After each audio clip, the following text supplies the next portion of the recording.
नमस्कार दोस्तों, मैं आपका होस्ट और श्रीकांत जोशी आपका स्वागत करता हूं मैं आरएम शॉर्ट्स में, जिसमें हम लेके आते हैं दिन भर की स्पेस और डिफेंस न्यूज की टॉप 3 खबरें। तो चलिए जान लेते हैं। हमारी सबसे पहली खबर इसरो की तरफ से आ रही है। इसरो के SSLV की तरफ से आ रही है, यानी कि स्मॉल सैटेलाइट लॉन्च व्हीकल की तरफ से आ रही है, जिसके बारे में मैंने आपको बहुत समय पहले बताया था।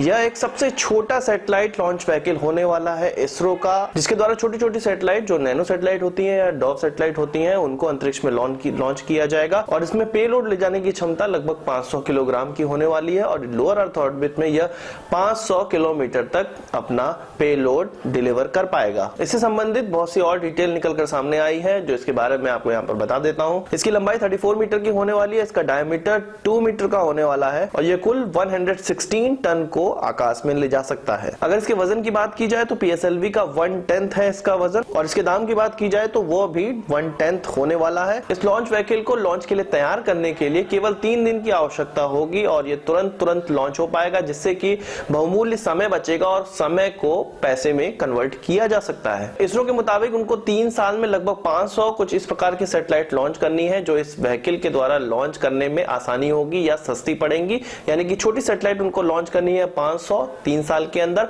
और उनका एस्टिमेट है कि 10 साल के अंदर उनको लगभग 6500 इस प्रकार की सैटेलाइट लॉन्च करनी होंगी, यानी कि 6500 सैटेलाइट इस तरह की लॉन्च करने का कॉन्ट्रैक्ट मिल जाएगा। इसलिए यह लॉन्च व्हीकल बहुत ही कारगर सिद्ध होने वाला है इसरो के लिए। इसरो के मुताबिक इस लॉन्च व्हीकल का ट्रायल 2019 के मिड में ही स्टार्ट हो जाएगा और छोटी सैटेलाइट लॉन्च करने के लिए अभी तक इसरो को काफी इंतजार करना पड़ता था। उसको यह देखना पड़ता था कि इतने ज्यादा कस्टमर हो जाएं कि एक सैटेलाइट लॉन्च करने का खर्चा निकल आए और वह सस्ता लॉन्च हो। और अब छोटे लॉन्च व्हीकल बनाने से उनको यह फायदा होगा कि थोड़ी सी सैटेलाइट भी अगर हो जाती है तो उनको लॉन्च करने के लिए ज्यादा इंतजार नहीं करना पड़ेगा, जिससे ज्यादा से ज्यादा कस्टमर इसरो के पास आ पाएंगे। आप सभी लोग जानते होंगे कि ईस्टर्न और वेस्टर्न फ्रंट में एक साथ लड़ने के लिए एयरफोर्स में स्क्वाड्रन की कमी है, एयरक्राफ्ट के स्क्वाड्रन की कमी है। 42 स्क्वाड्रन की आवश्यकता है और एक अनुमान के मुताबिक यह हम लोग 2030 से 2040 के बीच में ही पूरा कर पाएंगे। पर आपको क्या पता है कि भारतीय एयरफोर्स में पायलट की संख्या भी बहुत कम है। एक आंकड़ा मैं आपको बता देता हूं यहाँ पर। इंडियन एयरफोर्स में जो पायलटों की संख्या होनी चाहिए वो 4231 होनी चाहिए, जबकि अभी करंट में पायलटों की संख्या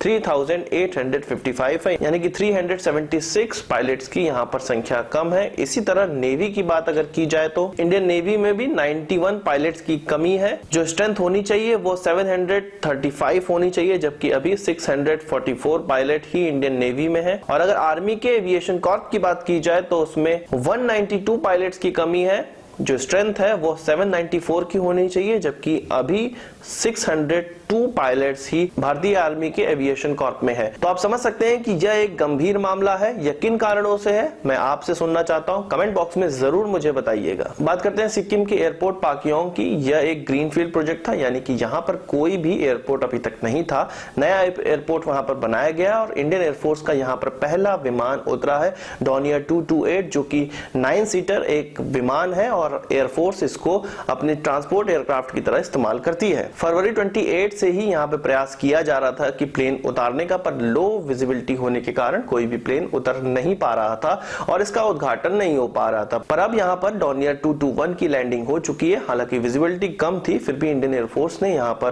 प्लेन उतार दिया और अब यह सिविल एविएशन के लिए भी कुछ दिनों बाद खोल दिया जाएगा। प्राइवेट एयरलाइंस के लिए इस एयरपोर्ट को खोलने से पहले 10 मार्च को एयरपोर्ट अथॉरिटी के हाई रैंक के ऑफिशियल्स और director general of civil aviation एक सिविल एयरक्राफ्ट में यहाँ पर लैंड करेंगे और उसके बाद ही इसको सिविल एविएशन के लिए खोला जाएगा। तो सिक्किम के लिए एक बहुत अच्छी खबर है कि अब एयरपोर्ट वहां पर भी उपलब्ध होगा, सिविल एविएशन वहां पर भी अपना काम कर पाएगी। दोस्तों 3 खबरों के बाद अपनी बोनस खबर की बात कर लेते हैं। धनुष आर्टिलरी गन के बारे में तो आप सभी लोग जानते होंगे। बोफोर्स का यह एक इंडियन वर्जन है और भारतीय आर्मी में इसको जल्दी शामिल किया जाने वाला है, जिसका निर्माण जबलपुर की ऑर्डिनेंस फैक्ट्री में हो रहा है। पर 2014 में एक केस था जिसमें कि इसमें चाइनीज पार्ट की डिलीवरी कर दी गई थी। हालांकि उन पार्टों की आवश्यकता थी हमें जर्मनी से और भारत के लोकल वेंडर को यह कहा गया था जर्मनी से यह पार्ट ऑर्डिनेंस फैक्ट्री को प्रोवाइड करे, पर उसने चाइना से वह माल उठाकर उसमें मेड इन जर्मनी लगाकर ऑर्डिनेंस फैक्ट्री को डिलीवरी दे दी थी। तो यह मुद्दा जब लाइट में आया, एक कंप्लेंट जब इसके खिलाफ लॉन्च की गई, तब यह मुद्दा सामने आया और जिस वेंडर ने इस पार्ट को सप्लाई किया था उसको अरेस्ट कर लिया गया।